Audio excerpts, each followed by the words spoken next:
नमस्कार दोस्तों, गारी गीत गाने जा रही हूँ। अच्छा लगे तो आप लोग कमेंट कीजिए, लाइक कीजिए, प्यार दुलार दीजिए।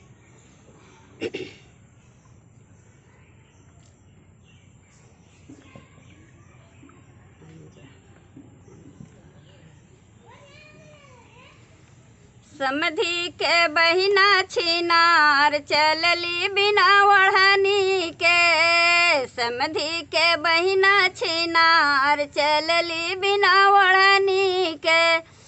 होटल में जाली बोतल खोलेली, खाली रसगुल्ला रसदार समोसा खाली काट काट के। खाली रसगुल्ला रसदार समोसा खाली काट काट के।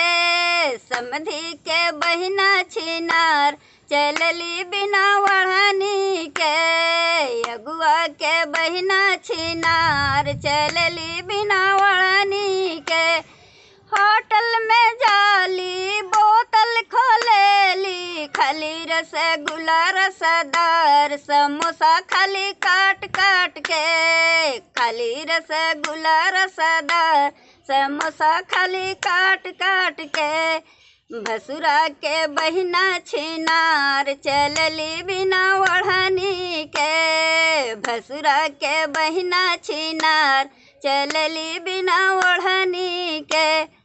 होटल में जाली बोतल खोलेली, खाली रसगुल्ला रसदार समोसा खाली काट काट के। खाली रसगुल्ला रसदार समोसा खाली काट काट के। समधी के बहिना छिनार चलली बिना ओढ़नी के। समधी के बहिना छिनार चलली बिना ओढ़नी के। धन्यवाद।